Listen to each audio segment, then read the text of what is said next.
অন্তর্বর্তীকালীন সরকার সরকারি চাকরিজীবীদের জন্য যে মহার্ঘ ভাতার ঘোষণা দিয়েছেন সেইটা কিন্তু অত্যন্ত গুরুত্বপূর্ণ এবং ইতিবাচক। মহার্ঘ ভাতা সম্পর্কে এখানে যেটা বলা হচ্ছে যে সরকারি চাকরিজীবী ঐক্য পরিষদের দাবি দ্রুত সময়ে সমাধানের আশ্বাস। ইতিমধ্যে কিন্তু বলা হচ্ছে যে 30 জুনের আগেই কিন্তু সরকারি চাকরিজীবীদের জন্য মহার্ঘ ভাতা থাকবে, এটা কিন্তু জানানো হচ্ছে।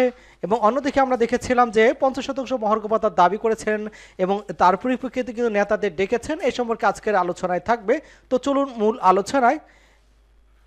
এখানে যেটা বলা হচ্ছে 50% মহার্ঘ ভাতা এবং নবম পে স্কেল বাস্তবায়ন সহ 7 দফা দাবিতে আন্দোলনরত সরকারি চাকরিজীবী ঐক্য পরিষদের নেতাদের দাবি দ্রুত সময়ের মধ্যে কিন্তু সমাধানের আশ্বাস দেওয়া হয়েছে। দুপুরে 15 সদস্যের একটি প্রতিনিধি দল প্রধান উপদেষ্টার কাছে স্মারকলিপি দিতে যান।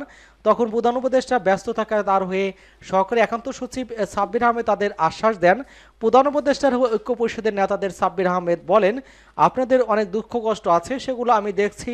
সেগুলোর মধ্যে অগ্রগতির দাবিগুলো দ্রুত সময় সমাধানের জন্য সংশ্লিষ্ট কর্তৃপক্ষকে আমরা পাঠিয়ে দিব। এবং আশ্বাস ঐক্য পরিষদের আপাতত সন্তুষ্ট জানিয়েছে বাংলাদেশ সরকারি কর্মচারী উন্নয়ন পরিষদের সাধারণ সম্পাদক এবং ঐক্য পরিষদের সমন্বয়ক আসাদুল ইসলাম বলেন, 2015 সালে সর্বশেষ পে স্কেল দিয়েছিল। প্রতি 4 বছর পর পর পে স্কেল দেওয়ার কথা ছিল, সেটি হয়নি। মাঝখানে 2টি পে স্কেল বকেয়া হয়েছে। অন্যদিকে দ্রব্যমূল্যের চরম ঊর্ধ্বগতির কারণে কিন্তু কর্মচারীদের জীবনযাপন করতে অনেক কষ্ট হচ্ছে, অনেকেই কিন্তু ঋণগ্রস্ত হয়ে পড়ছে। এসব কিছু বিষয়ে প্রধান উপদেষ্টার কাছে গিয়েছিলাম।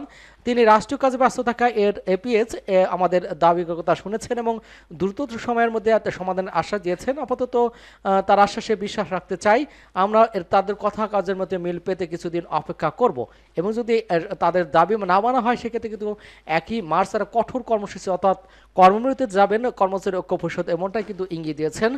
এবং আমরা দেখতে পেয়েছিলাম ইতিমধ্যে কিন্তু আগামী 30 জুনের মধ্যে কিন্তু চাকরিজীবীদের জন্য মহার্ঘ ভাতা ঘোষণা করা হবে বলে জানিয়েছেন জনপ্রশাসন মন্ত্রণালয়ের সিনিয়র সচিব মোখলেছুর রহমান। তবে কত শতাংশ মহার্ঘ ভাতা ঘোষণা করা হবে তা কিন্তু জানাননি তিনি। এবং মোখলেছুর রহমান বলেছেন যে মহার্ঘ ভাতা নিয়ে 2টি সভা হয়েছে, এবার পেনশন মধ্যে মহার্ঘ ভাতা দেওয়া হবে, এটা কিন্তু আগে বলা হয়েছিল তাদের পক্ষ থেকে। পরবর্তীতে কিন্তু আমরা দেখতে পেয়েছিলাম যে অর্থ উপদেষ্টা সেটা বলেছেন যে মহার্ঘ ভাতা নয়, শিক্ষকদের জন্য কিছু একটা করার চিন্তা করছি। অর্থ উপদেষ্টা বলেছেন যে আমি কিন্তু সামাজিক খাত বরাদ্দ কমাবো না, শিক্ষা, আইটি, স্বাস্থ্য, সমাজ কল্যাণ আমাদের কমিটমেন্ট আছে, এগুলো কিন্তু বরাদ্দ কমানো না। আমাদেরকে অর্থদপ্তরা বলেছে তোমরা অবকাঠামো করবে, আমাদেরকে থেকে বাজেট সহায়তা নেবে, কিন্তু ওইসব খাতে বরাদ্দ কমাবে না। সরকারি চাকরিদের মহার্ঘ ভাতা নয়, কেবল স্কুল কলেজের শিক্ষকদের জন্য কিছু একটা করার চিন্তা করছে সরকার।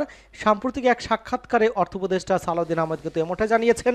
এক প্রশ্ন উত্তরে তিনি বলেছেন, কেবল স্কুল কলেজ শিক্ষকদের কিন্তু অন্য কিছু বিষয় আমরা দেখব যদি সম্ভব হয়, এটি অবশ্যই ফ্রেমের মধ্যে, আমরা কোনো পে স্কেল কিন্তু পরিবর্তন করব না। তিনি বলেছেন যে আমি কিন্তু সামাজিক খাতে বরাদ্দ কমাবে না। এর পরিপ্রেক্ষিতে কিন্তু আমরা দেখি যে যে কর্মচারী ঐক্য পরিষদ ছিল তারা কিন্তু ক্ষোভে ফুসে উঠে এবং পরবর্তীতে তারা সমাবেশ করে এবং এক পর্যায়ে তারা প্রধান উপদেষ্টার বরাবর কিন্তু স্মারকলিপি দিয়েছেন এবং তাদের যে দাবি দেওয়া আছে সেটা মেটানোর জন্য তারা আশ্বাস দিয়েছেন। এটা আরও কিছুদিন অপেক্ষা করতে হবে। মহার্ঘ ভাতা কত শতাংশ হবে এই নিয়ে কিন্তু আমাদের আরেকটু অপেক্ষা করতে ছাড়া আর কিছুই নিয়ে করার নেই। তো আজকে ছিল এ পর্যন্তই। সবাইকে ধন্যবাদ জানাচ্ছি। আমাদের চ্যানেলকে যারা এখনও সাবস্ক্রাইব করেননি, চ্যানেলটি সাবস্ক্রাইব করে আমাদের সাথেই থাকুন।